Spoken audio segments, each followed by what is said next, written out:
Update naman po sa ating mga alagang kambing. Yan, si Dagol nga po yung nirarasyonan nila natin. Naubusan nila yung kanilang darak sa mais. Yan. Darak sa mais muna sila sa umaga, and then sa tanghali nagsasakati ako dito sa palipaligid. Ito ginamitan na natin ng grass cutter, mga kabukals. Mas madali pala pagka ginaras cutter. Tapos hakot na lang. Yan, si Dagol, mga kabukals. Then yung ating mga inahin dito nga sa labas, pinapalabas natin sila araw-araw. Napakainit, grabe mga kabukal, napakainit. Ayan, shoutout again kay Sir June. Yan sir, maraming salamat at pinapagamit po sa akin yung iyong lote. Evident na yung ano mga kabukal, so malapit na sumambulat ang bahay kambing ito. Dalawa sila, oh. Si Tisay alasa na rin ang tiyan, no? Alasado na rin ang tiyan, mga kabukas. Pero mauna si Bambi. Mauna yan. Ano ito, pinagsakati nga po natin sila kasi tuyo na, oh. Tuyo na yung lote ni Sir June. Pudpud na. Maganda naman dito, nami-maintain na yung kalinisan ng lote niya. Kasi walang chance tumubo yung mga damo. And yung ating mga kambing, ayan, nag-aaway. Siga itong dalawa na ito eh. Kaya pinaghihiwa-hiwalay ko yung tumpok para itong dalawa makain pa rin. Ayan. Si Snow, laki na. Si Paloma, hindi pa naglalandi. Hindi pa ako maglalandi. Pero pinurga ko na yan, mga kabukals. Napurga ko na yan, dalawa na yan. Malapit na mga anak ito si Bambi. Oh. Kailangan i-ready ko na. Doon ko na muna siya ilalagak sa ano. Yung isang kulungan ng baboy. Doon ko muna siya papaanakin. Ayan.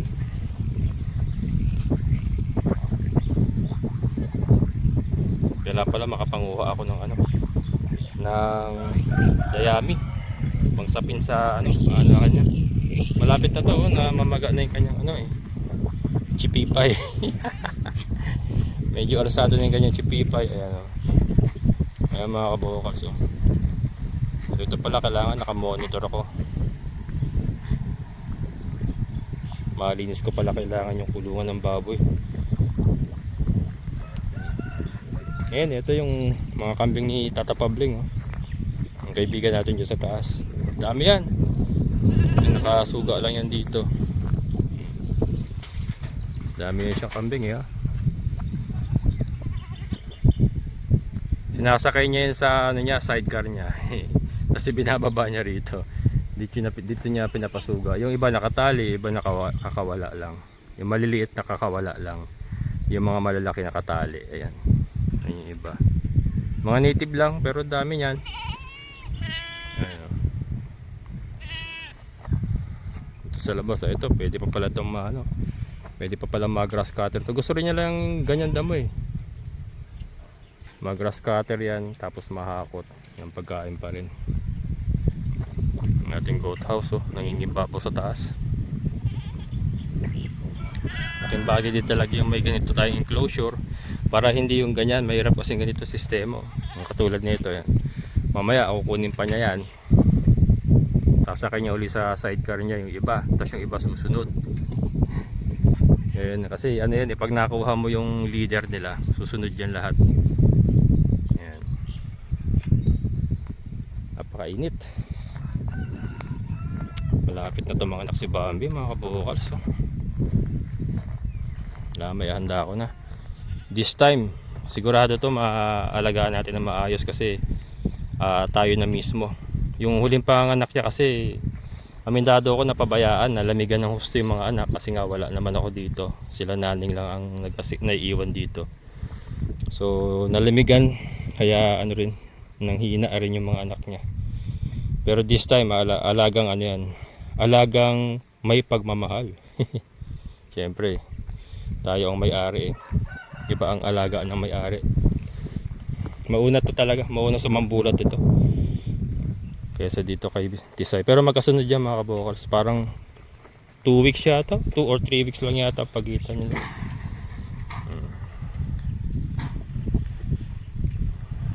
Yung mga kawayan, ayusin ko pa to. I-groupings ko to ito. Itataas ko, tapos i-groupings ko. Pero inilalagay ko lang muna. Pero at least malinis pa rin, di ba? Kasi ano yan, nagpupunta sila dyan eh. Kinukudkod nila yung mga damo-damo dyan. Kahit nakatambak dito, malinis pa rin sa damo. Ayan o. Nakita niyo yung pagkakaiba sa labas saka dito sa loob. Pudpud eh. 4 na peraso pa lang yan. Eh pag nadagdagan pa. Talaga yung ganitong area na 400 square meter, mga kabukas, kulang pa rin talaga sa ano, pagka-grazing ka lang. Kaya kailangan may suporta talaga ng ganyan sa kate. Hindi ubra. Not unless meron kang ektarya or kalahati ektarya na ano, pangsugaan lang talaga. Pero mismo na lang sasakatihan, karasyon ng damo. Kaya lang kasi ang kambing ito, ibang iba. Nakita niyo mga kabukas, ibang itsura nila ngayon kaysa sa itsura nila doon sa old area natin na napapansin nyo ba? Lively sila, ang katawan nila maalsa, masigla.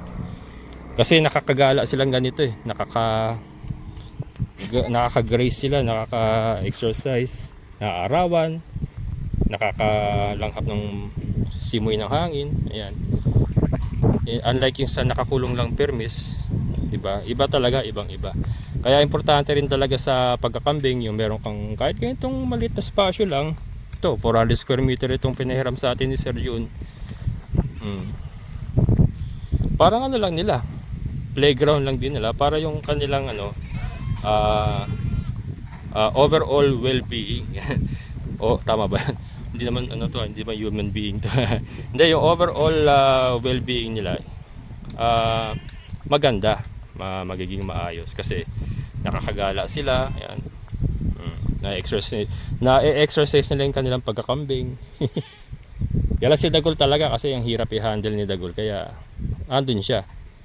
Pero maluwang naman yung kanyang kulungan. Kahit nakakulong lang siya, nakakaikot-ikot naman siya. Ayan, pero itong ating mga babae, ayan, nakakagala yan. Daragdagan na yan, ito very positive ako. Itong nilalaman ng mga tummy nila ay sigurado to maayos na to. Kasi wala na silang stress at naalagaan na natin ng mas mabuti. Diba Tisay na? Ganda ng katawan ng Tisay ko. Ang tapang mo eh. Ayan, Psst, oy! Psst, oy! Anak ka ng tinola ka talaga eh. Tinola ka talaga eh. Yan ang problema. Siga itong dalawang ito. Pero malaki naman ang takbuhan. Yan, nakatatakbo. Kaya sa kulungan mga kabukas, pagka nakakulong na sila, nakatali itong dalawa. Itinatali ko. Kasi wala pa silang partition eh. Habang wala pang partition, tinatali ko para itong dalawa, hindi nila aatakihin. Doon lang kayo. Hindi nila atakihin itong dalawa. Kasi mako-corner nila pag nasa kulungan at maliit lang yung spasyo ron. Unlike dito, malaki yung kanilang takbuhan. Makatatakbo sila. Ayan. So yun po, another day. It's another day. This time, kambing naman pong aking in-update sa inyo. Tuloy-tuloy na yan. Tuloy-tuloy ng pagdami ng ating kambing. Yan. Maganda rin talaga yung ano, F3 na talaga. Iba talaga ang katawan ng F3 versus sa native. Although ito mistisahin na to, mistisa. Kaya lang ibang-iba talaga yung katawan ng F3. Nakita niyo yung katawan nila nila Tisay at ni Bambi Ibang-iba Compare dito sa ating mga mistisa.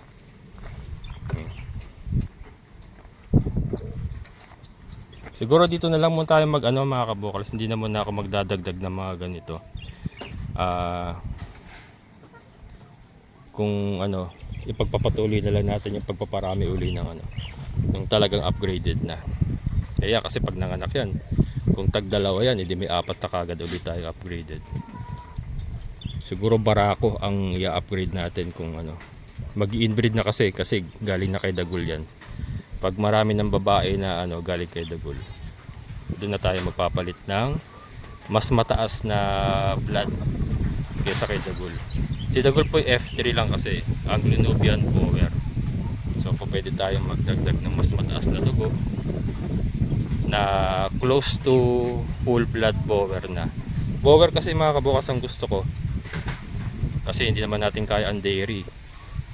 Medyo komplikado kasi ang dairy. Saka matrabaho talagang araw-araw yung pagka naggatas ka. Hindi ka pa pwedeng pumalya doon. Kailangan gatasan mo yun. May schedule ang paggagatas doon. Kaya ano, mag-isa lang tayo. Hindi pa natin kakayahan. Although masarap ang gatas ng kambing. Talagang ano yan. Masarap talaga mga kabukas. Nakatikim na ako ng gatas ng kambing. Isa yan sa paborito kong inumin. Lalo na kung malamig. Ay, kaya sarap. Kaya lang hindi pa natin na ano kaya. Siguro pang sariling konsumo kung ano. Pero ito hindi na po muna masusundan ng native yan.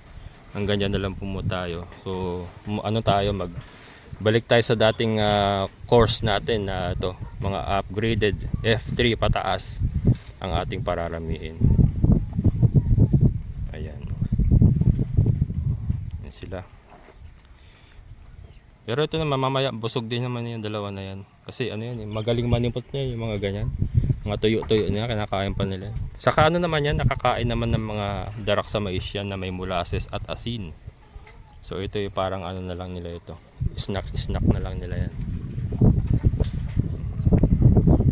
Pakainit. Ayan mga kabukod, short video lang po. Ito lang po muna yung aking may babahagi sa inyo for today. Looking good pong ating mga kambing. At ayan, unti-unti nakakausad na tayo, unti-unti.